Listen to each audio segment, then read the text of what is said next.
Shout at me again, and I'll end you. The words left my mouth before my brain could stop them. The entire restaurant went silent. Every fork stopped midway to every mouth.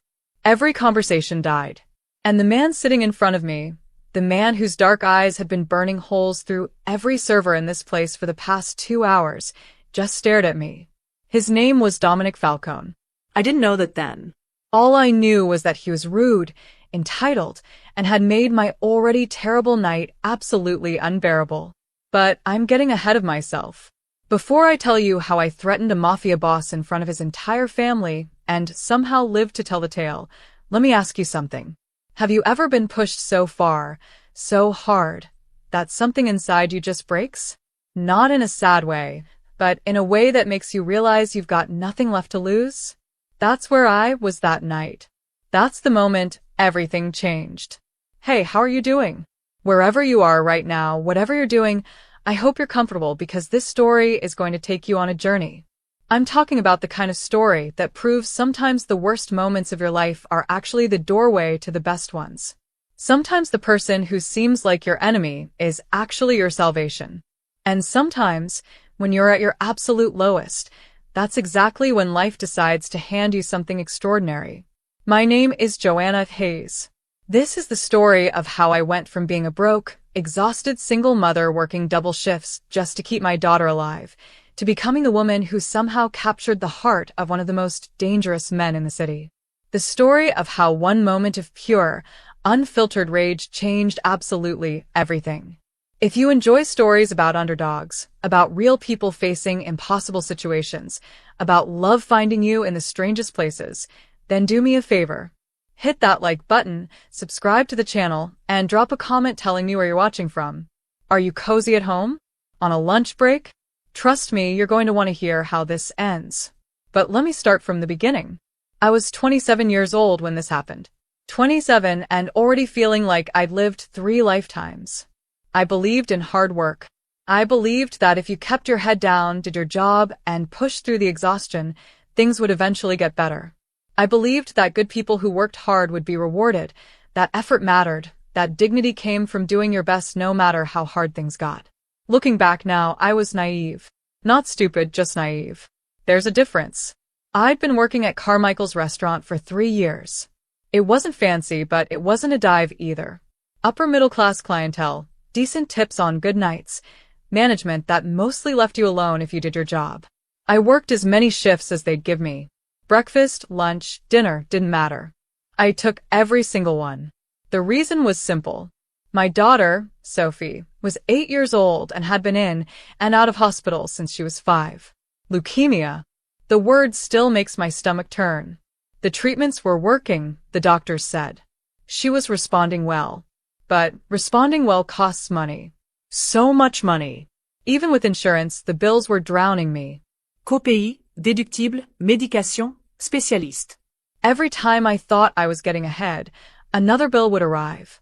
Sophie's father left when she was 2, long before the diagnosis. I hadn't heard from him in years. It was just me and her against the world. And I was losing. The night I met Dominic Falcone, I'd been awake for almost 20 hours. I'd worked the breakfast shift, gone to the hospital to sit with Sophie during her afternoon treatment, then come back for the dinner shift. My feet ached. My back ached.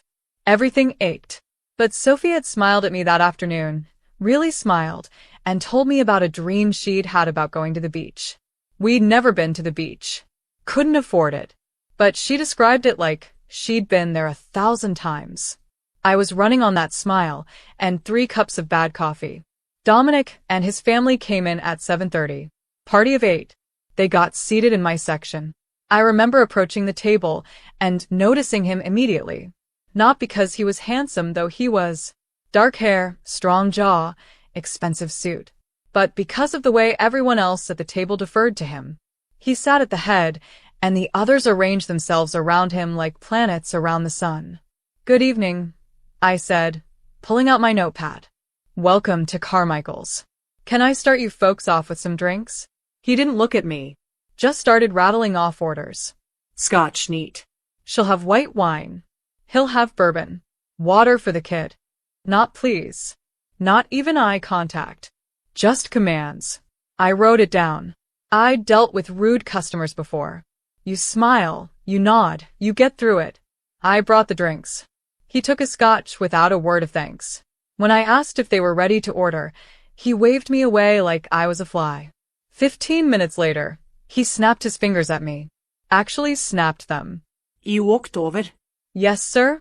We're ready now. I took their orders. Dominic changed his mind 3 times, finally settling on the ribeye, medium rare, with a side of arrogant condescension. When I brought the food, that's when things started going wrong. I set his plate in front of him. Ribeye, medium rare, exactly as ordered. He cut into it, took one look, and pushed the plate away. I ordered medium. My stomach dropped. Sir, I have it written here as medium rare. I said medium. Take it back. I looked at the steak. It was perfect medium rare. Pink center, warm throughout. Exactly what he'd ordered. But arguing with customers was a firing offense. Of course, sir. I'll have them make you a new one. My manager, Paul, had to come over and apologize. I could see the frustration in his eyes, but he smiled and promised to make it right. The kitchen staff gave me looks when I brought it back. They knew. They always knew. The new steak came out. Medium. Dominic cut into it and ate without comment.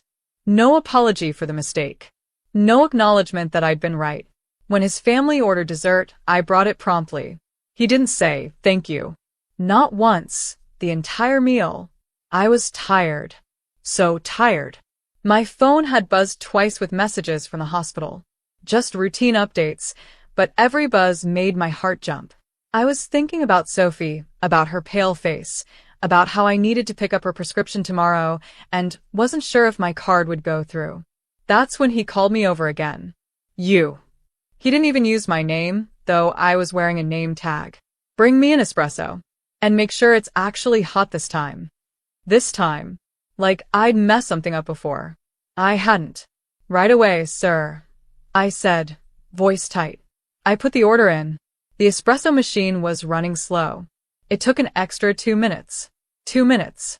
I was walking toward his table, cup in hand, when he shouted across the restaurant. Sometime today would be nice. People turned. My coworkers looked over. His family shifted uncomfortably. Something in me cracked. Not broke. Cracked. I reached the table. Set down the espresso with a hand that was starting to shake. Not from fear. From rage. Will there be anything else? I asked. He didn't look up. Yeah. Next time, move faster. I don't have all night. The crack widened. I turned to walk away. And get me some cream. Now. That's when it happened. That's when 7 years of struggling alone, 3 years of watching my daughter suffer, 20 hours without sleep, and 2 hours of being treated like garbage all collided into one perfect moment of clarity. I turned back around, and I said the words that changed my life. Shout at me again, and I'll end you. The silence that followed my words was deafening. I stood there, tray still in my hand, looking down at this man who had spent 2 hours making my life miserable. And he was looking right back at me with an expression I couldn't read. His family was frozen. The woman to his left, elegant with perfectly styled blonde hair, had her wine glass halfway to her lips. The older man across from him had stopped chewing. A younger guy who looked like he might be Dominic's brother was staring at me like I'd just pulled out a weapon. Maybe I had. Just not the kind they were used to. Dominic's face was completely blank for about 3 seconds. Then, slowly, the corner of his mouth lifted. Not quite a smile. Something darker. More interested. What did you just say to me? His voice was quiet. Come. That should have terrified me. Instead, the exhaustion and rage that had been building for months just poured out. You heard me, I said. I've been on my feet for 20 hours. I have served you perfectly all evening. You've been rude to me, to my coworkers, and you've acted like we're beneath you. I brought you exactly what you ordered, exactly when you needed it, and you've treated me like dirt. So yes, if you shout at me one more time, we're going to have a problem. My manager Paul was speed walking toward the table. I could see him in my peripheral vision, panic written all over his face. I didn't care anymore. I was already imagining the conversation. I'd be fired. Of course I'd be fired. And then I'd figure something else out because I always figured something else out. Joanna. Paul's voice was strained. Perhaps you should take a break. Perhaps your server should learn her place, the blonde woman said, setting down her wine glass with a sharp click. Perhaps you should all learn some basic human decency, I shot back. The younger guy who looked like Dominic's brother actually laughed, then tried to cover it with a cough when Dominic glanced at him. Dominic stood up. He was tall, over 6 feet. I was 5'5" on a good day. He looked down at me, and I looked right back up at him. What's your name? He asked. It's on my name tag. I want to hear you say it. Joanna. Joanna Hayes. He nodded slowly. Then he reached into his jacket pocket. I watched Paul tense beside me, but Dominic just pulled out a wallet. He took out what looked like several $100 bills and placed them on the table. For the meal and the entertainment, he said. Then he looked at me again. You're either very brave or very stupid. Right now I'm very tired and very done with this conversation. That almost smile again. I like you. I don't care. This time he did smile. A real one. It transformed his entire face. He suddenly looked younger, less dangerous. Almost human. We'll see about that, he said. Then he turned to his family. We're leaving. They stood immediately, no questions asked. As they filed past me, the blonde woman gave me a look that could have melted steel. The brother gave me a small nod that might have been respect. The older man just shook his head. Dominic was the last to leave. He paused next to me. That took guts, he said quietly. Most people are too scared to talk to me that way. Maybe you should ask yourself why that is. He studied me for a long moment. What are you doing tomorrow night? Working. Same as every night. Wrong. Tomorrow night you're having dinner with me. I actually laughed. It came out slightly hysterical. Are you serious right now? You think after all that, I want to have dinner with you? I think you're interesting. And I think you could use a break. What I could use is for you and your family to leave, so I can finish my shift. He pulled out a business card and held it out to me. I didn't take it. He set it on the table next to the money. 8 o'clock. The address is on the card. I'll send a car. I'm not coming. We'll see. Then he walked out and I was left standing there with Paul, who looked like he was trying to decide whether to fire me or hug me. What the hell was that? He finally said. I have no idea. He looked at the money on the table. $500 bills. For a $200 meal. You know who that was, right? Paul's voice was shaking slightly. An incredibly rude customer? That was Dominic Falcone. His family basically runs the north side of the city. Restaurants, construction, shipping, and some other things we don't talk about. The words took a second to sink in. When they did, my knees went weak. Are you telling me I just threatened a mobster? Not just any mobster. The mobster. His father just retired. Dominic's taking over everything. I sat down hard in the nearest chair. I'm dead. I'm actually dead. I don't think so, Paul said slowly. If he wanted to hurt you, it would have happened already. But Joanna, you can't talk to people like that. Especially not people like him. He was being horrible. He's always horrible. That's just how he is. You smile, you take the tip, you move on. I looked at the business card on the table. Heavy stock, expensive. Just a name, a phone number, and an address embossed in black. He asked me to dinner, I said. Paul's eyes widened. He what? I'm not going. Joanna. Paul pulled out a chair and sat down across from me. I'm going to give you some advice, and I need you to really hear me. Men like Dominic Falcone don't ask. They tell. If he wants you at dinner, you should probably go. That's insane. I'm not interested in him. I'm not interested in anyone. I have Sophie to think about. At the mention of my daughter, Paul's expression softened. He knew about Sophie. Everyone at the restaurant knew. They'd covered my shifts when I had to rush to the hospital. They'd donated money when I couldn't make rent. They were the closest thing to family I had besides my daughter. How is she? He asked. Good. Better. The new treatment is working. I didn't mention that the new treatment cost 3 times as much as the old one, or that I was already 2 months behind on the hospital bills. Then think about it practically, Paul said. A man like that with those resources. Maybe he could help. I'm not prostituting myself for medical bills, Paul. That's not what I meant. I'm just saying, maybe don't completely dismiss it. Have dinner. See what he wants. At worst, you get a free meal. I picked up the business card. The address was for a restaurant downtown. The nicest one in the city. The kind of place I'd never been able to afford. I'll think about it, I lied. I had no intention of going. The rest of my shift passed in a blur. My other tables were easy by comparison. I couldn't stop thinking about Dominic's face when I'd threatened him. The amusement in his eyes. The way he'd looked at me like I was a puzzle he wanted to solve. When I finally got home at midnight, my apartment felt especially small and empty. It was a 1-bedroom in a rough part of town. Sophie's room was the bedroom. I slept on the couch. The walls were thin enough that I could hear the neighbors fighting. The heat worked sporadically, but it was ours, and I kept it clean. I checked my phone. 3 messages from the hospital. I read them with my heart in my throat. All routine. Sophie was sleeping. Vitals were good. She'd eaten dinner and asked when I was coming.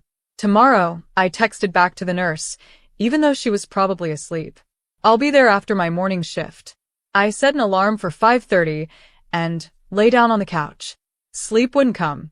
I kept seeing Dominic's face. Kept hearing his voice. I like you. Nobody had said that to me in years. Not romantically. I'd shut that part of myself down when Sophie got sick. There was no room in my life for dating or relationships or anything that wasn't work and hospital visits. But something about the way he'd looked at me had woken something up. Something I'd thought was dead. I hated it. The next day crawled by. I worked the breakfast shift, then went to the hospital. Sophie was having a good day. Her color was better, and she actually sat up when I came in. Nah. She reached for me, and I gathered her into my arms, careful of her fore. Hey, baby. How are you feeling? Tired, but better. Nurse Kelly said my numbers are good. I kissed her forehead. She smelled like hospital soap and childhood. That's wonderful, sweetheart. We spent 2 hours together. I read to her from her favorite book. We played cards. She told me about the other kids on the ward, and which nurses were nice, and which doctor had the funny mustache. Normal things. Precious things. When she started getting tired, I tucked her back in. Mama, when can I come home? The question broke me every time. Soon, baby. As soon as you're strong enough. I miss our apartment. I miss my room. I know. I miss you too. So much. She fell asleep holding my hand. I stayed until visiting hours were over, then took the bus back across town for my evening shift. The business card was still in my purse. I'd transferred it without thinking about it. At 7:45, Paul found me in the break room. There's a man outside asking for you, he said. Says he's your driver. My stomach dropped. What? Black suit. Fancy car. Says Mr. Falcone sent him to pick you up. I walked to the front of the restaurant and looked out the window. Sure enough, there was a sleek black car parked outside. A man in a dark suit stood beside it, waiting. I didn't say I was going, I muttered. Apparently he assumed you would, Paul said. Joanna, you can say no, but think carefully about it. I thought about Sophie, about the bills stacked on my kitchen counter, about the notice from the hospital about my overdue balance, about how tired I was, all the time, every day. I thought about Dominic's smile and the way he'd looked at me like I mattered. I need to change, I heard myself say. Paul grinned. Go. I'll cover your section. I had an emergency outfit in my locker. A simple black dress I kept for funerals or the occasional event. I changed quickly, ran my fingers through my hair, and looked at myself in the bathroom mirror.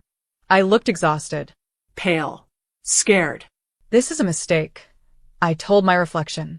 Then I walked outside and got in the car. The leather interior of the black car smelled like money and something expensive, maybe sandalwood. It was silent, insulated from the city noise that usually followed me home. The driver, a man named Leo, didn't speak. He just glanced at me in the rearview mirror, nodded once, and pulled smoothly into traffic. I sat stiffly against the plush seat, clutching my small purse. This felt wrong. Every instinct I had, the part of me that was dedicated solely to keeping Sophie safe and my life clean, was screaming. But the other part, the exhausted, desperate part, was whispering about the $500 Dominic had left on the table and the mountain of bills waiting for me at home. Leo pulled up to the curb of the Florentine. It wasn't just the nicest restaurant in the city, it was an institution. The kind of place where reservations were months out and the valets wore tuxedos. Dominic was already waiting in a booth tucked away in the back, the kind of booth that suggested privacy and power. He was wearing a different, even more tailored suit, and he stood when I approached the table. No one else did that for me. No customer, no manager. Joanna, he said. His voice was different here, softer than it had been at Carmichael's, almost conversational. Dominic, I replied, refusing to use a title of respect. He pulled out the chair for me. He said. He didn't order. The waiter, a polished man who clearly recognized Dominic, approached immediately and poured us water. I didn't think you would come, Dominic admitted, leaning back, his dark eyes never leaving mine. I didn't think you would send a driver, I countered. I assumed this was some kind of elaborate joke. Everything I do is elaborate, Joanna. And I don't joke about things that capture my attention. I braced myself. This was the moment. The apology and the threat, or maybe just the threat. Why am I here, Dominic? Did you bring me here to fire me again in a fancier location? He actually chuckled, a low rumble in his chest. I brought you here because you intrigued me. Most people in my life have either been paid to be here or are trying to get something from me. You were the first person in years who wasn't afraid of me and actually had the nerve to talk back. I was tired and angry. It doesn't mean I'm brave. It means I reached my breaking point. The breaking point is where the truth comes out, isn't it? He signaled the waiter, who brought a bottle of expensive red wine and 2 menus. Order anything you want. Don't look at the prices. I ordered the cheapest thing on the menu, a simple pasta dish, just to be difficult. He ordered the most expensive, an obscure dry, aged steak. As we waited for the food, the real reason I was there started to emerge. He didn't talk about my threat. He talked about my job. You're wasting your talent as a waitress, Joanna, he said, swirling the wine in his glass. I'm a hard worker. I don't call that wasted. But you're a cook, aren't you? Carmichael's isn't where you want to be. I watched you interact with the kitchen staff. You have a deep understanding of the service industry. You know how restaurants run, the margins, the pressure points. I stared at him. How do you know that? I know everything about everyone who works near my dinner table. I know you got a culinary certificate before your daughter got sick. I know you wanted to open a bakery. I know the name of your daughter's doctor and the current balance of your medical debt. My blood ran cold, much colder than it had when I threatened him. This was the core catastrophe. The moment he revealed he was not just a rude customer, but an omniscient threat who had weaponized my deepest vulnerability. He had violated the privacy of my desperation. You looked into my life? My voice was tight with suppressed fury. I had my people run a basic background check. I needed to know why the little waitress suddenly found her spine. When I saw the files on Sophie, I understood. You aren't fighting for yourself, Joanna. You're fighting for her. He pushed a thick, cream-colored envelope across the table. It was heavy. What is this? An offer. I need someone like you. Not a waitress. A manager. A fixer. I own 3 restaurants downtown, and frankly, they are sloppy. They waste money. I need someone honest, with a mind for profit and a real understanding of what makes a kitchen run efficiently. Someone who knows how to control the staff. He paused, letting the weight of the proposal sink in. I am offering you the position of regional hospitality manager.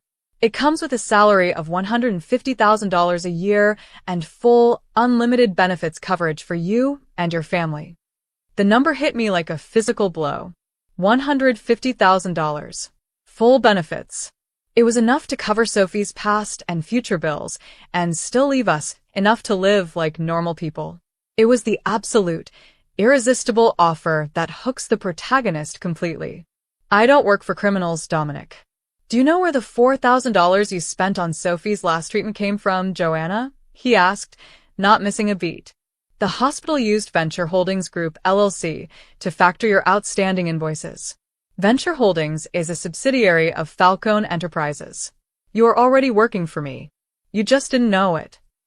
The evidence I should have seen but missed. The faceless, cold corporation funding my daughter's healthcare was secretly linked to the man who is now offering me a job. The entire system was one massive trap. I was already indebted to him. This is blackmail, I whispered. No, this is an alliance and a job offer, he corrected, his tone chillingly calm. You sign this contract tonight and the benefits kick in tomorrow. The back debt is handled. Sophie's medical future is secure. You get a job where your effort is finally rewarded. He continued, his voice persuasive. The alternative, Joanna, is that you walk away. I have no problem with that. But you go back to Carmichael's, where you'll be fired by the end of the week because you threaten the biggest customer they have. The bills keep piling up. And in 3 months, you lose the apartment and Sophie loses access to the best care. The personal stakes had just expanded to affect my loved one in the most devastating way. He wasn't threatening me. He was threatening Sophie's chances. I reached for the envelope. It contained a professional-looking contract, a business card for an HR director, and a small, folded pamphlet detailing the expansive medical benefits plan. It was all real. Why me? I asked, my voice barely a whisper. You could hire an MBA for this. Why the waitress who insulted you? He smiled the soft, genuine smile again. It was a dangerous form of attraction under pressure. Because I need someone who isn't afraid to shout. I need someone who is so dedicated to what she loves that she will end the world for it. My restaurants are full of people who are too scared to tell me the truth. You, Joanna, you told me I was rude and that I should learn some decency. You don't know how valuable that is to me. He raised his glass slightly. You forced your way into my world. Now let me show you what my world can do for you. I looked at the contract. I looked at the menu prices. I looked at the dark, powerful man across from me. Every action I took led to compounding problems, but this single choice was the only one that offered immediate, total safety for Sophie. I picked up the pen the waiter had left on the table. The decision was made the moment he mentioned Sophie's debt. I need one thing in writing, I said, meeting his gaze. Name it. This job has nothing to do with any of your other things. I manage restaurants, I do not manage shipping containers. He gave a slow, deliberate nod. It's a clean operation, Joanna. You have my word. And I always honor my word, especially to people who are under my protection. I signed the contract. The date, the salary, the benefits. The ink on the paper felt like a shackle, but also like the most beautiful promise I had ever held. I had given everything, my independence, my moral comfort, and my freedom from the Falcone world. I had traded it all for Sophie's health. I was no longer just Joanna Hayes, the struggling waitress. I was Joanna Hayes, Dominic Falcone's newest manager and his most unexpected piece of collateral. The inciting catastrophe was complete. I was his. The moment the ink dried on the contract, the world outside the restaurant shifted. It wasn't just the relief of knowing Sophie was safe. It was the strange, heavy silence that came with being under Dominic Falcone's protection. I had sold my soul for a clear conscience regarding my daughter. The very next morning, the change was undeniable. I went straight to the hospital. A meeting had already been set up with the hospital administrator, Mr. Peterson. He was usually stiff, untouchable, buried under piles of debt ledgers. But when I walked in, he was polite, almost deferential. Ms. Hayes, he said, standing up. It's a great relief. The full outstanding balance, including all projected co-pays for the next 6 months of Sophie's treatment, has been settled by Falcone Enterprises. We are now working directly with their benefits coordinator. Please accept my sincere apologies for any distress the previous invoicing may have caused. He apologized to me. The crushing weight that had been on my shoulders for 3 years simply lifted. This was the immediate reward, the initial, Irresistible lore of Dominic's world. That day, I sat with Sophie, and for the first time in her life, I told her about the beach, without feeling like a liar. We were going. Soon. My job as regional hospitality manager started 2 days later. Dominic didn't run a simple restaurant group. He ran 3 of the most high-end establishments in the city, a massive steakhouse, a trendy seafood place, and a classic Italian trattoria that was a well-known meeting spot for the city's power players. They were all profitable, but they were, as Dominic put it, sloppy. My first month was pure, exhausting immersion. I was running multiple tension threads simultaneously. Tension thread 1. Professional pressure. I stripped the systems down to the bone. The head chef at the steakhouse was bleeding profits with excessive inventory orders. I streamlined the supply chain and introduced weekly waste audits. The seafood place was overstaffed and undermanaged. I cut shifts and implemented a performance-based bonus structure. I worked 18-hour days, but this exhaustion was different. It was productive. Within 3 weeks, I had cut operational costs by 25% across the board without sacrificing quality or staff morale. I was good at this, better than I had ever been at waiting tables. My skills, sharpened by years of budgeting on a razor edge, were perfectly suited for maximizing profit and efficiency. Dominic wasn't in the restaurants, but he was always watching. He received my daily reports. We met once a week, usually late, in a private office above the trattoria. These meetings were intense.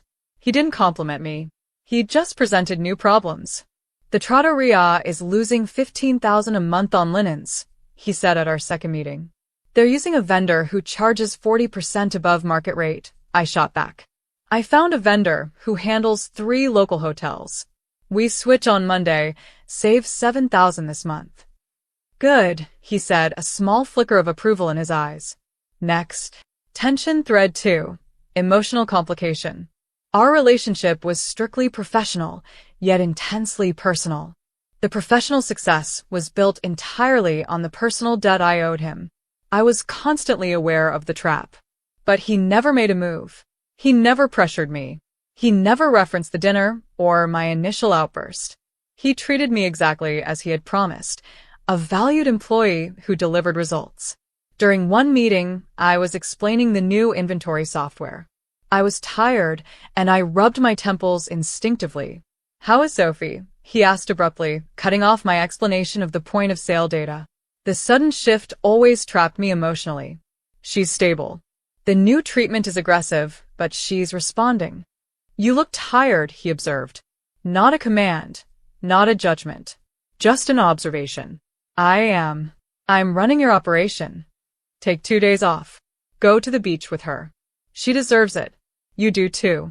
The reports can wait." He presented an apparent resolution, then shattered it with a reminder of his power. He gave me rest, but it was rest granted by the man who owned my house and my career. It deepened the relationship, building a foundation of strange, possessive care that was hard to resist. Tension thread 3. The deception layers. As I became more entrenched, I started questioning the reality of his operation. The restaurants were legitimate cash flow, absolutely. But there were details that didn't add up. The accountant. His name was Felix. He handled the books for Falcone Enterprises. Felix was jumpy, older, and seemed terrified of Dominic. Whenever I requested detailed cost breakdowns, Felix would delay, claiming complex ownership structures. The back rooms. At the steakhouse, there was a private dining room that I was explicitly told never to enter without Dominic's direct approval. It was always guarded by 2 of his silent, suited men. I tried to schedule maintenance there, claiming a faulty exhaust fan, and Felix shut me down immediately. "It is not on your jurisdiction, Joanna." The success built on sacrifice. I was saving the restaurant group enormous sums of money. Dominic was succeeding wildly, and every cut, every efficiency I implemented, fattened his wallet. I knew my work was brilliant, but it felt like my sacrifice, my moral compromise, was fueling his empire. The other person. This layer of deception arrived in the form of the woman from the initial dinner, the elegant blonde woman who had told me to learn my place. Her name was Isabella. She was Dominic's cousin, but she was treated like a partner in the organization. I saw her frequently at the trattoria, having meetings with Felix and other shadowy men. She never smiled. She carried herself with the cold, lethal air of someone who knew exactly how the world worked and how to exploit it. One afternoon, I caught her in the parking lot outside the steakhouse. "You're doing well, Joanna," Isabella said, her voice smooth as expensive silk. It wasn't a compliment. It was a threat. "The restaurants are profitable. Dominic is infatuated with your efficiency. Be careful of that." "I am an employee. I manage his properties." Isabella laughed, a dry, humorless sound. "Everyone is his property, Joanna. You just happen to be the piece he's spending the most time polishing right now. You think he hired you for your knife skills? No. He hired you because you fought back. He sees a beautiful, broken thing, and he wants to fix it, own it. Don't mistake his interest for kindness. It's control." She walked away, leaving me trapped emotionally. Did Dominic genuinely value my work, or was I a prized possession, an ornament of his power? Isabella was building toward the discovery moment, planting seeds of doubt about Dominic's intentions, forcing me to question the very foundation of my security. The accumulating evidence. 3 weeks before my 6-week performance review, I noticed a discrepancy. I was reconciling the liquor inventory for the seafood restaurant. They were short 15 cases of high-end scotch. It was listed as transferred inventory in my system, but there was no receiving signature on the other end. I brought it up in my next meeting with Dominic. "There's 15 cases of Glenmorangie unaccounted for," I stated, placing the inventory sheet on his desk. Felix wrote it off as a transfer to Warehouse 4. "None of my restaurants use a warehouse." Dominic didn't look at the paper. He looked at me. "That is outside your jurisdiction, Joanna. Inventory management is my jurisdiction. That's $10,000 in lost product, Dominic. If Felix is stealing, he should be fired." He leaned forward, his expression hardening. This was the first time I saw the real darkness I had threatened on the first night. "Felix is not stealing. The transfer was legitimate. You manage the restaurants, Joanna. You make them profitable. You do not ask questions about the external logistics of Falcone Enterprises. Do you understand? I understand that I'm being told to ignore $10,000 in theft. You are being told to focus on what you were hired for. The other movements are not your concern. Let me be clear. I hired you to keep your daughter safe and keep my books clean. You are succeeding at the first. Don't jeopardize the second by crossing lines you don't need to cross." I backed down. I had to. The threat, though unspoken, was loud. He was reminding me that the safety he provided was conditional. The evidence of betrayal, the use of my legitimate enterprise for shady, external logistics, was accumulating right in front of me. I was running a clean operation, but it was a shield for a dirty one. The moment brought mounting dread. I had traded one kind of slavery for another. The debt was settled, but the cage was much larger and far more luxurious. 2 weeks later, the day before my official performance review, Dominic sent a massive bouquet of rare white roses to the hospital for Sophie. The card simply read, "For the girl who needs to get to the beach." He was mixing the danger with the care so skillfully that I didn't know which emotion was real. I was trapped. I was succeeding wildly. I was falling for the strange, protective power he wielded. And I was becoming more and more terrified of the questions I couldn't ask. The discovery moment was getting closer, and I knew it would be worse than any overdue bill. It would be the complete devastation of the illusion of my security. I was supposed to be celebrating. It was the night of my 6-week performance review. The financial numbers were astounding. The 3 restaurants were on track to beat quarterly projections by 40%, all thanks to my efficiency cuts and management overhaul. Dominic had arranged a small celebration dinner at the high-end steakhouse. It was just us. I was wearing the simple black dress again, but this time I felt different in it. Confident. I had earned this success. I had faced down the Mafia boss, not with a threat, but with undeniable competence.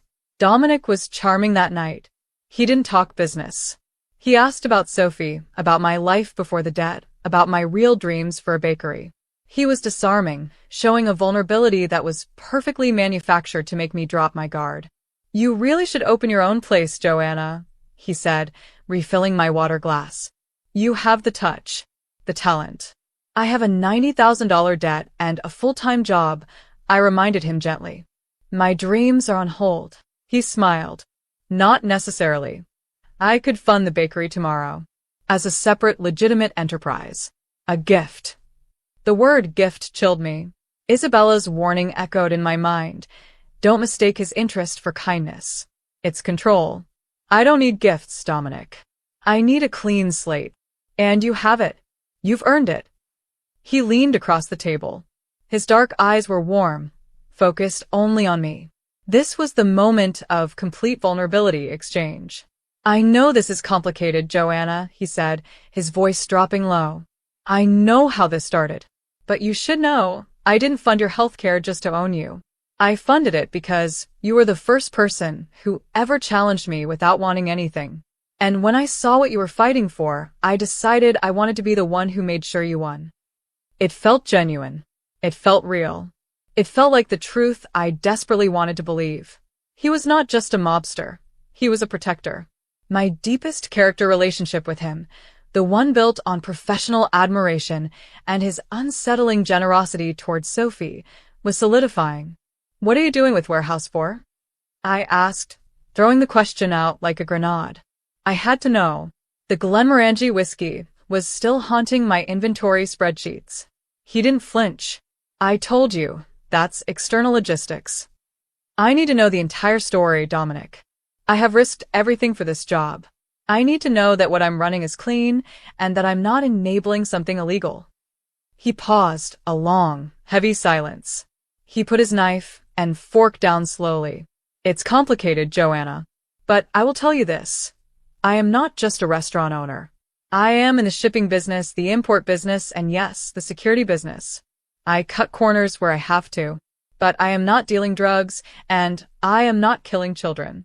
My business is protecting my family's legacy. It's just aggressive."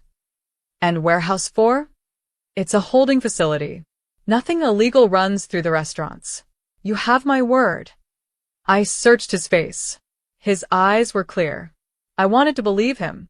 I needed to believe him. Dinner ended on that note of unresolved tension, leaving me with a fragile sense of security. I went home feeling dangerously close to trusting him. The next morning, everything shattered. I went to the trattoria early to check the morning receipts. I was sitting at a computer in the small, glass-walled manager's office near the kitchen, reviewing labor costs. I was alone, or so I thought. Felix, the accountant, was having a panicked conversation on the phone in the adjacent hallway, thinking the office door was closed. I heard his voice, high and frantic. I told him, "You can't just move $3 million through the restaurant accounts. Her reports are too good. She'll see the anomaly." My heart stopped. $3 million. The number was catastrophic. I froze, listening. Felix continued, pacing. He told me she's obsessed with the inventory. She's focused on the missing whiskey. I tried to tell her it was logistics, but she's smart. She'll put together that Warehouse 4 is the delivery point for the illegal alcohol and tobacco shipments. Illegal alcohol and tobacco shipments. Not drugs, but definitely not clean either. A massive, untaxed operation hiding in plain sight. I reached up slowly and turned down the computer monitor brightness, making it look like the screen was off. I needed to hear more. Felix dropped his voice, but the hallway was too quiet. "Look, Isabella is right. She is a liability. If she keeps digging, she'll realize the entire 40% profit increase isn't just cutting linen costs. It's because she is laundering the restaurant's cash flow by making it look impossibly efficient. She is the one providing the cover. We are using her genius to mask the illegal movement of money." The revelation was a hammer blow. We are using her genius. I wasn't a valued manager. I was a tool. My incredible success, the thing I was so proud of, wasn't real. It was a sophisticated accounting trick. Dominic hadn't hired me for my talent. He had hired me for my desperate honesty and my ability to create a legitimate, untouchable facade for his actual criminal operations. My clean operation was the very engine of his deception. I had been compromised. My whole storytelling perspective had been compromised. I wasn't a successful underdog rising. I was the unknowing accomplice. Felix finished his call, slamming the phone down. He sighed heavily and started walking toward the manager's office, presumably to get something. I had seconds. I quickly opened the payroll spreadsheet, scrolling down to the highest paid employees. I typed in Valeni. Nothing. I typed in Falcone. Nothing. Then I typed in Isabella. The name popped up. Isabella Falcone. Title: Legal Consultant. Salary: $400,000 a year. But the exposition of unexpected links didn't end there. Next to her salary was a small note in brackets: primary contact for Venture Holdings Group LLC. The facade completely crumbled. Isabella, the cold woman who warned me, was the primary contact for the entity that owned my debt. It confirmed the terrifying link between my debt, my job, and Dominic's empire. It showed Isabella had been tracking me from the start. Felix stepped into the office. I was staring blankly at the spreadsheet. "Ms. Hayes," he said, jumpy. "Good morning. Just getting the books." "Felix," I interrupted, keeping my voice level despite the roaring in my ears. "Who is the owner of Warehouse 4? He paled instantly. His eyes darted around the room. I told you, that's external logistics. I am the regional manager. I need to know where I am transferring my excess inventory, Felix. Who owns the warehouse?" He started stuttering. "I can't tell you that. Mr. Falcone." "Does Mr. Falcone own the warehouse, Felix? Yes or no?" His silence was the answer. I closed the laptop gently. The deepest character relationship was shattered. The admiration, the protection, the genuine care for Sophie, it was all conditional on my ignorance. It was a carefully constructed lie designed to secure the most effective cover for his financial crimes. I had to get out. I had to strip myself of his support system. I couldn't risk Sophie's well-being being tied to this level of illegality. But how? I was still bound by the contract, and every cent I had was tied into his promise of security. I walked out of the office and straight to the bank. I didn't care about the risk. I needed proof, something outside his electronic reach. I requested my full personal banking history for the last 2 months. When the teller handed me the printed statement, I focused only on the initial $4,000 deposit. It had come from Venture Holdings Group LLC. Below that, I saw the payment from Falcone Enterprises, my first salary deposit. And below that, something unexpected. A large transfer labeled only as medical reimbursement. It was $60,000. It had gone directly to St. Jude's Hospital. I knew about the $4,000. I knew about the salary. But I didn't know about the $60,000. He had paid off the entire historical debt, not just the co-pays and immediate needs. He didn't just give me a clean slate. He wiped the board. The devastation hit me. He had used my desperation to secure my complicity, but he had also done the one thing I couldn't do myself. He had saved Sophie completely. I was trapped by a lie, but that lie had saved my daughter's life. I was his financially, legally, and now morally. The support system was stripped away, and I was left with a horrible truth. I was an unwilling criminal, deeply indebted to the man who controlled my daughter's medical future. The $60,000 deposit for Sophie's long-term care burned a hole in my mind. It was the anchor. Dominic hadn't just helped me. He had completely isolated me. I couldn't report him now. If I exposed the money laundering, the hospital would investigate the source of the payment. The funds would be seized as illicit, and Sophie's treatments would stop immediately. I had traded my independence for my daughter's survival, and Dominic had locked the door with a key only he held. The moment of despair hit me on the bus ride home from the bank. I was riding the same route I had taken every night for 3 years as a waitress, but now I was carrying the weight of a powerful crime boss and the knowledge that I was complicit in his operation. I knew I had to lose the job. I had to sever the connection to his dirty money and his manipulation, even if it meant sacrificing the salary and the benefits. I needed to move back to the shadows, where I could fight my own battles alone. The next morning, I went straight to Dominic's private office, the one above the trattoria. I didn't call ahead. I walked past the silent security guards, past the expensive mahogany desk, and found him already working, reviewing reports. I quit, I announced, placing my company ID badge on his desk. My voice was steady, but my hands were shaking slightly. Dominic didn't look up immediately. He finished marking a line on a ledger with a red pen before slowly raising his eyes.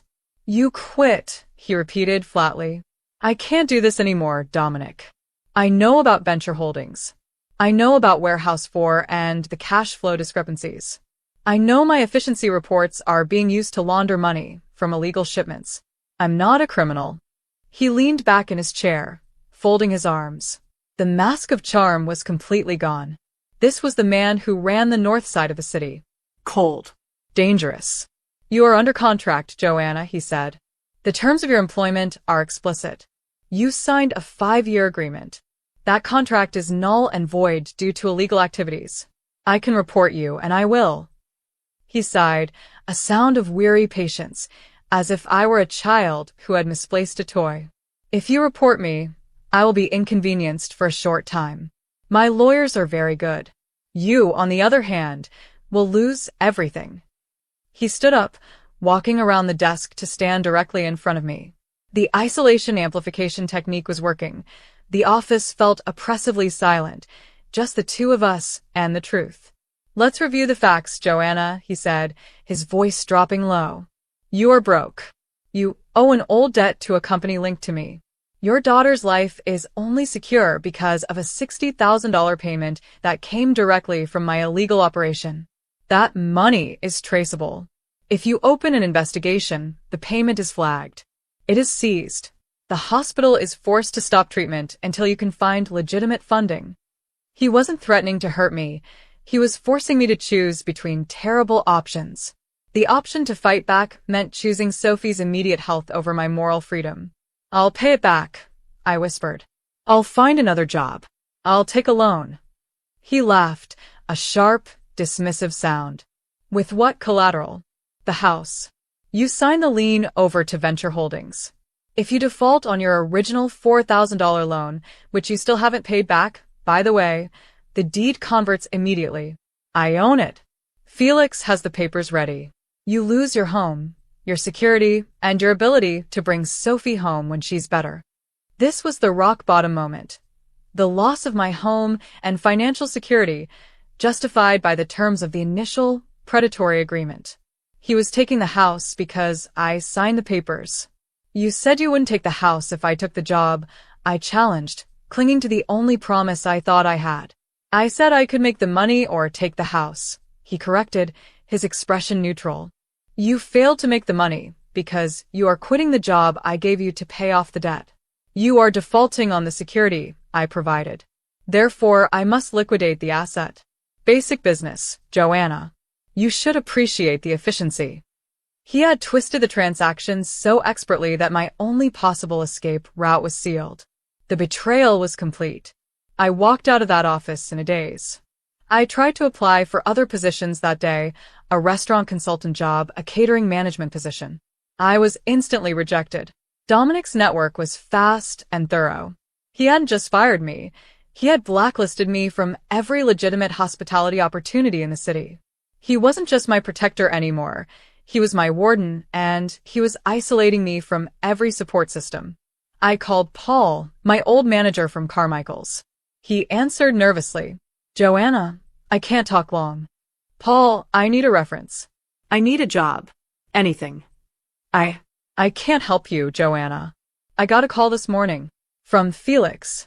He didn't threaten me, but he made it very clear that if anyone I recommend you to calls him, he'll tell them you left your last job with massive proprietary breaches and financial misconduct issues. You're completely locked out, Joanna. I hung up, the feeling of despair turning into cold, sharp anger. I was losing the battle against him, and the battle against the debt. The next week was the darkest descent. I spent days locked in my apartment, staring at the walls, the guilt of Sophie's paid bills warring with the terror of my own moral collapse. I was isolated. I couldn't tell Amelia, the nurse, because she would know the source of the payment. I couldn't tell anyone. 3 days later, the replacement person moved in. It wasn't a person, but a letter. A notification from the county registrar, delivered via certified mail.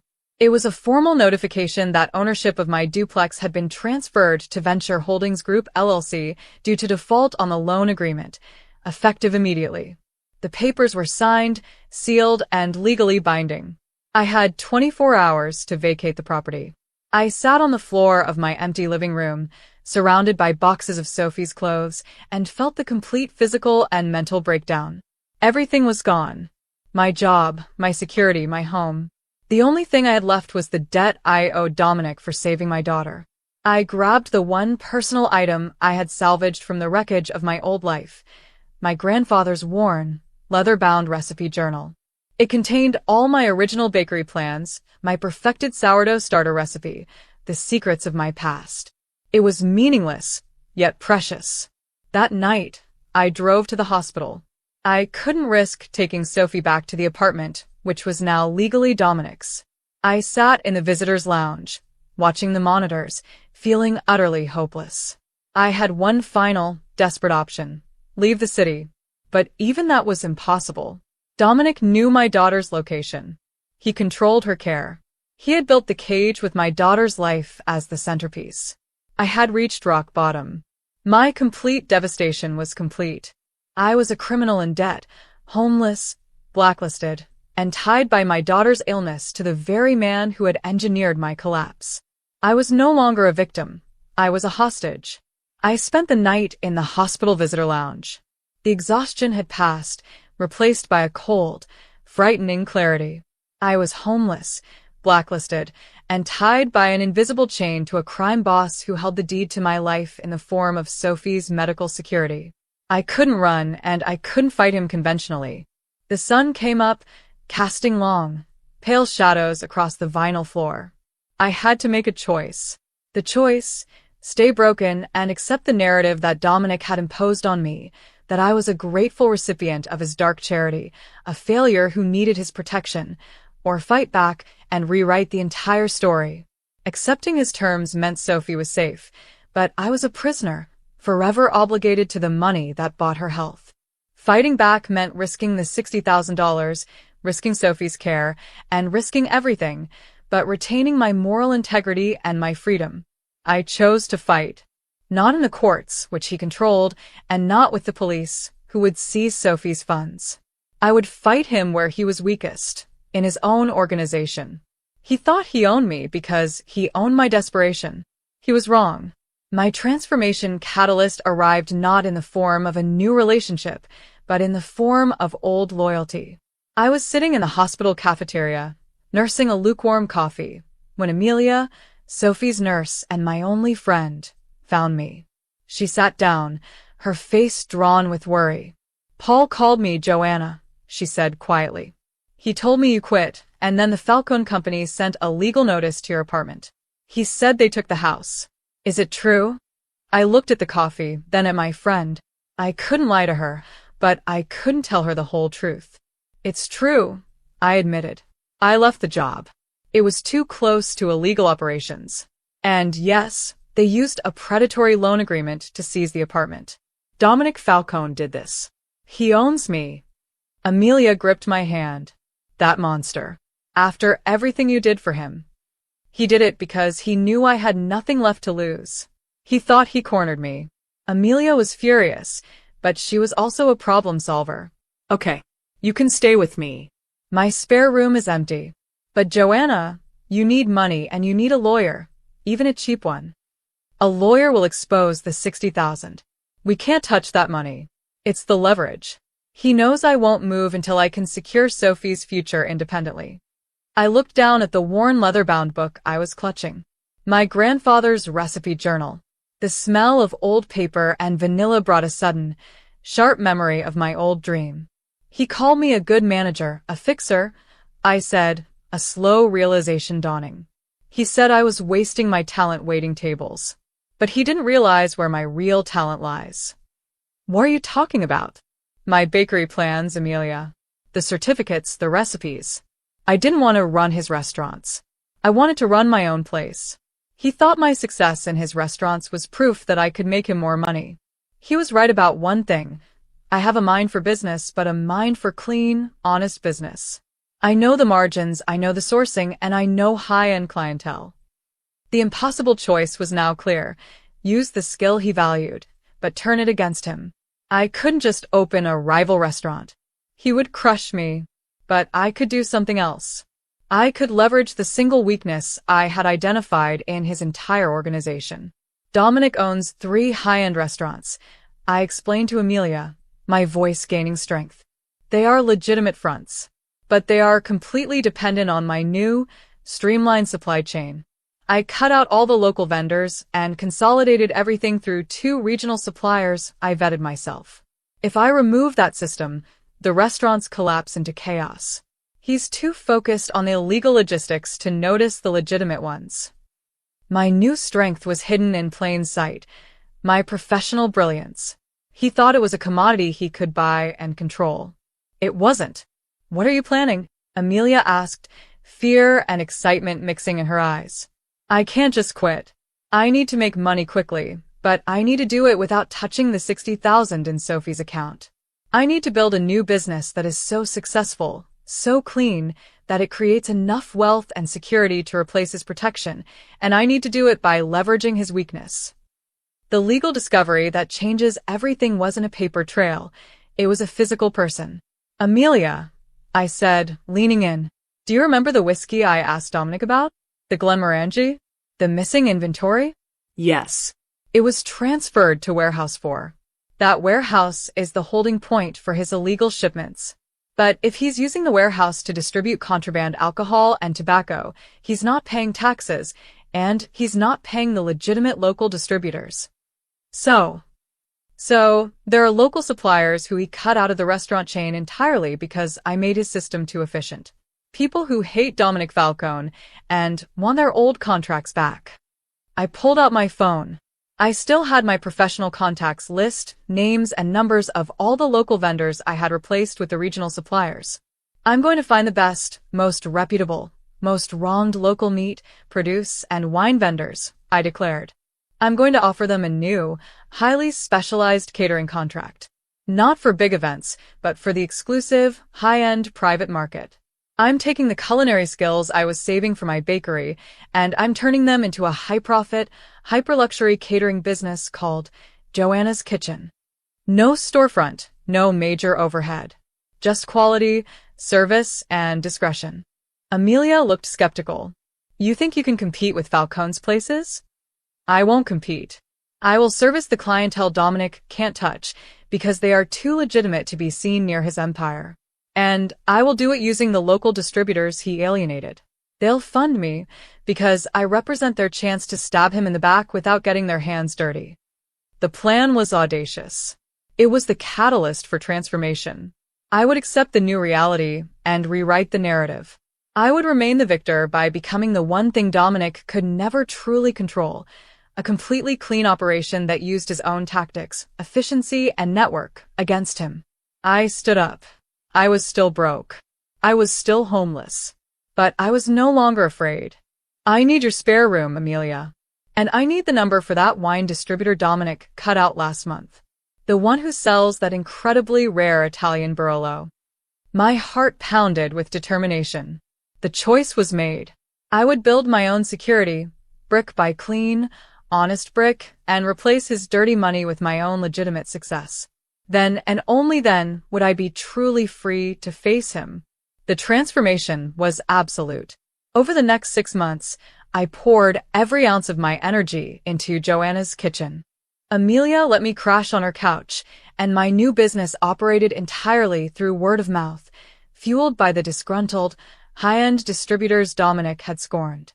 I specialized in small, exclusive events, private parties for lawyers, gallery openings for artists, and corporate dinners for legitimate firms that wanted discretion and unparalleled quality. The local suppliers, the ones Dominic had alienated, loved me. I paid them on time, treated them with respect, and offered them access to the most high-value clientele in the city. They were my support system, my silent partners in the war against Falcone. The business exploded. I was generating revenue that rivaled my old salary at Falcone Enterprises, but every dollar was clean, earned through sheer labor and honest profit margins. I didn't just find a new strength. I discovered I was an empire builder in my own right. I was no longer wearing the black uniform of a waitress or the tailored suits of a Falcone manager. My uniform was clean, sharp, and entirely my own brand. Sophie's health was stable. The $60,000 sat untouched in her hospital account, the untouchable leverage I needed. Every cent I earned from Joanna's kitchen went into a separate, clean trust fund for Sophie, slowly growing large enough to replace Dominic's tainted money entirely. The confrontation had to be public. It had to be undeniable. And it had to be professional. The perfect opportunity arrived when the mayor of the city, a man known for his extreme caution regarding his reputation, hosted a major campaign celebration. His usual caterer, Falcone's premier steakhouse, was unavailable. My newest client, the head of the city's largest legal firm, recommended me. I landed the contract. The event was 500 people. This was the event where the truth would be told. The revelation set up. The celebration was held in the grand ballroom of the oldest hotel downtown. I arrived transformed, not physically but in presence. My movements were precise, my instructions to my small, tight crew were clear, and my focus was absolute. I was running a massive, perfect operation. The catering staff from Falcone Steakhouse were still working the hotel's regular services. I saw familiar, nervous faces. They knew who I was. They knew I had vanished after challenging Dominic. Their shock at seeing me leading the entire catering operation, serving the mayor and the city's elite, was palpable. The menu was flawless. I used the local distributor's best products, the Barolo wine, the heirloom produce, the premium cuts of meat. The aroma alone was intoxicating. Dominic arrived late with Isabella and a small entourage. He was dressed impeccably, exuding the easy confidence of a man who owned the room. He didn't see me initially. He was greeting the mayor, accepting the usual deference. Then, his eyes swept over the massive buffet tables, landing on the banner. Catering provided by Joanna's Kitchen. His gaze snapped to me. I was standing near the service entrance, reviewing the final dessert presentation. He was stunned. The usual cold mask fractured, replaced by raw, unadulterated shock. He hadn't just expected me to fail, he expected me to disappear. He thought I was broken and homeless. Seeing me standing there, triumphant, successful, and serving the single most legitimate group of people in the city, destabilized him entirely. He dismissed his entourage and walked straight toward me, his steps tight and purposeful. "Joanna," he said, his voice low and dangerous, betraying nothing but controlled anger. "What the hell are you doing here?" "I'm running the catering for the mayor, Dominic," I replied, meeting his gaze evenly. "My business is called Joanna's Kitchen. Perhaps you've seen our margins." "Your margins?" He gave a short, bitter laugh.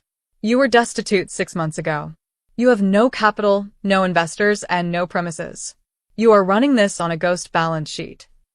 You only see ghost balance sheets because that's all you know how to create," I countered, my voice quiet enough that only he could hear. "My balance sheet is clean. And, unlike yours, my profits don't rely on lying to the city comptroller. You want to talk about lies?" He stepped closer, attempting to trap me emotionally. "You ran out on a contract. You walked away from the security of your daughter's health. That's not success, Joanna. That's reckless self-sabotage. Did you really think you could survive on your own?" The truth bomb. "I survived because I didn't need your dirty money, Dominic," I declared. "I needed time. And I used that time to build something you can't touch. Something that will expose your operation to the people who matter most." I signaled my new business partner, Mr. Reynolds, the formerly alienated wine distributor. Reynolds walked over, carrying a bottle of the rare Italian Barolo I had used for the main course. "Dominic," I said, "do you recognize Mr. Reynolds? He used to supply the wine for your 3 restaurants." Dominic looked at Reynolds with icy contempt. A minor vendor. He was inefficient. He was honest, Reynolds interjected, his voice firm. And you cut him out because you could ship untaxed inventory through Warehouse 4 and funnel the money through the supply chain Joanna created. Dominic's face tightened. This was the first public witness to the truth. I continued, delivering the evidence I had been gathering. I knew about the illegal alcohol and tobacco moving through Warehouse 4. But I found something else, Dominic. Something you didn't think I'd be looking for. I pulled a small, laminated card from my pocket and handed it to him. It wasn't financial or illegal. It was a vendor ID card from a major regional shipping company. I called the regional supplier I established for your restaurants, I explained, maintaining a calm, authoritative tone. The one that handled all the legitimate goods, the meat, the produce, the dairy for the last 6 months. They were efficient, yes. But they also logged everything. They logged every delivery to your 3 restaurants, and they logged every delivery to Warehouse 4. Under the line item miscellaneous perishable goods. The whiskey wasn't the only thing going to Warehouse 4, Dominic. What are you talking about? His composure was starting to crack. I'm talking about the fact that your entire operation, the one you told me was aggressive, but clean, required the services of 3 specific specialized refrigeration units delivered to Warehouse 4 every Tuesday night. Those aren't for tobacco, Dominic. Those are for human growth hormones and specialty black market pharmaceuticals that need deep freeze storage. The high-profit shipments.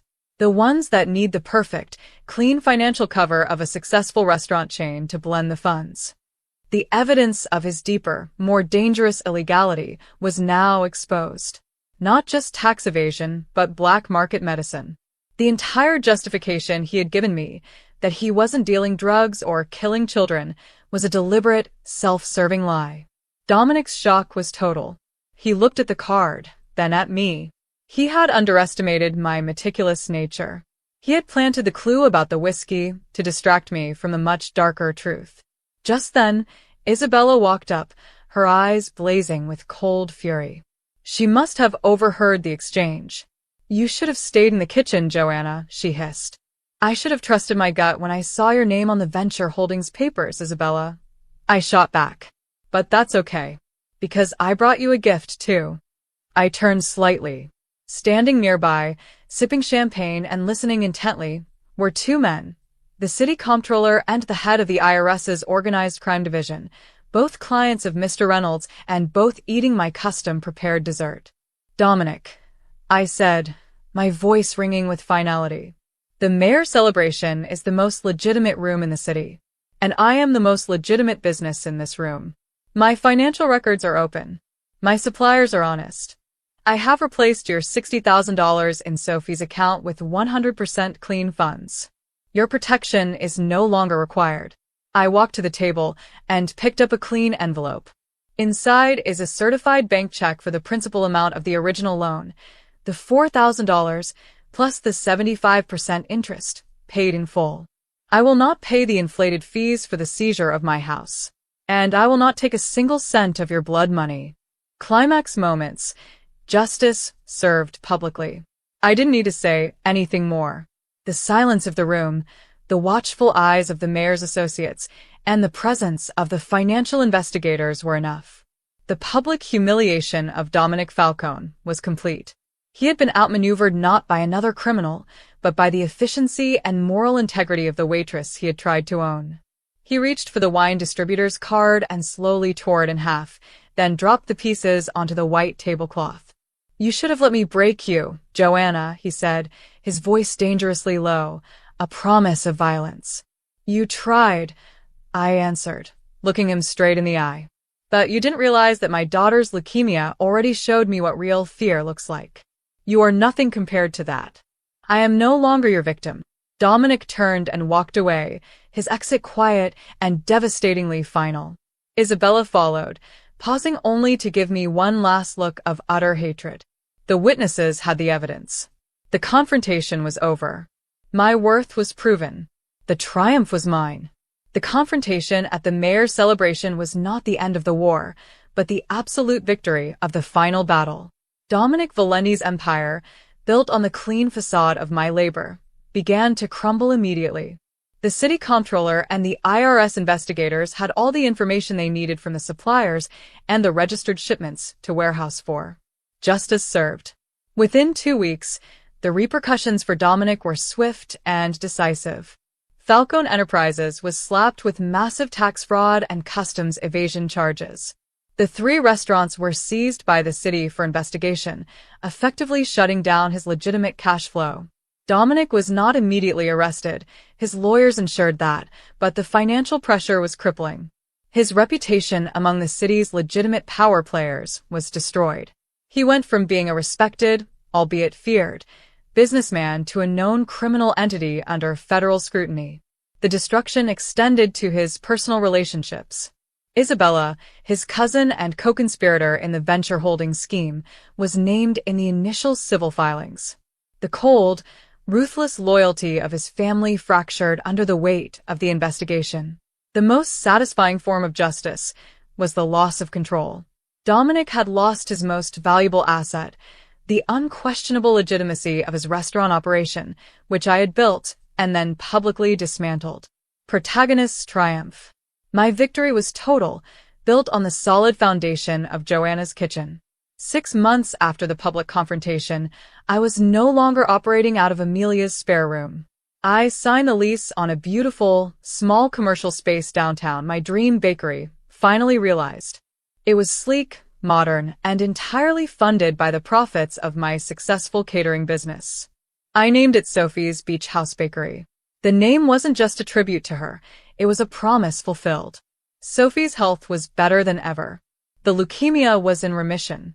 I had successfully replaced the $60,000 of Dominic's money with clean, legitimate funds in Sophie's trust account.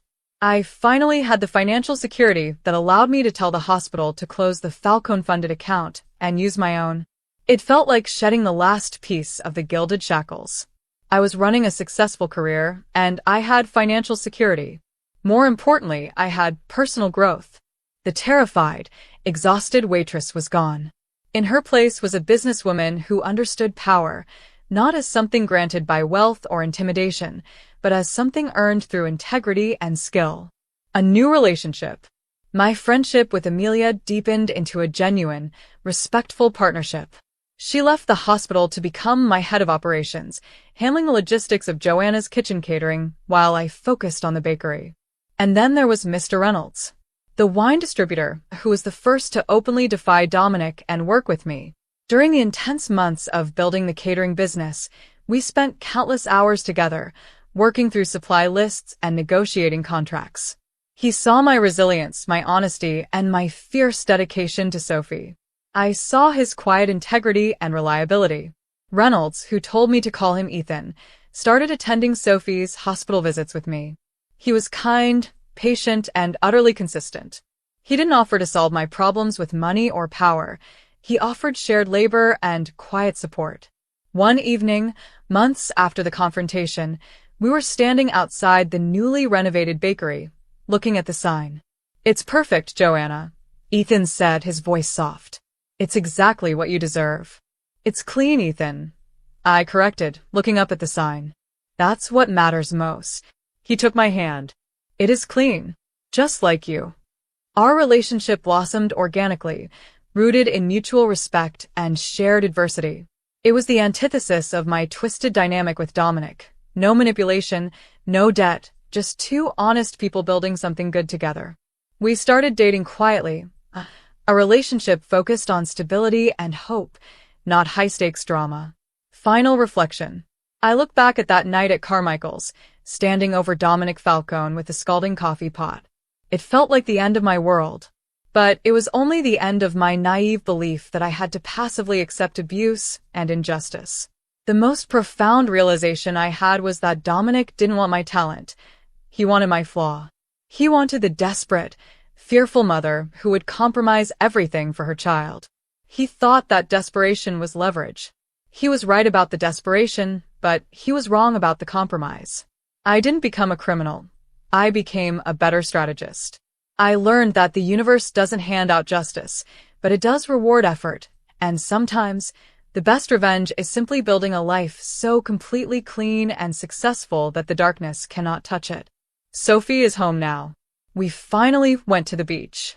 We spent 2 weeks watching the waves, building sandcastles, and eating bad takeout. It was the most beautiful, normal thing I'd ever experienced. Direct audience address. So, that's the story of how I threatened a mafia boss and accidentally ended up building my own empire.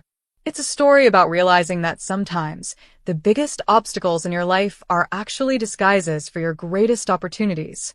If this story resonated with you, if you've ever felt trapped, exhausted, or like you had nothing left to lose, then you know exactly the rage and the determination that fueled me. I want to thank all of you for sticking with me through this intense journey. If you enjoyed the ride, please hit the like button, subscribe to the channel for more stories of triumph and justice, and share this video with someone who needs to hear that they're stronger than they think. Tell me in the comments, what was the moment in your life when you finally stood up and said, "No more"? I hope you're all feeling safe, happy, and strong today. This story is over, but the work of finding justice and building a beautiful life never stops. I'm working on another intense story right now about a woman who faked her own death to escape her corrupt husband. You won't want to miss it. Comment yes if you want the story.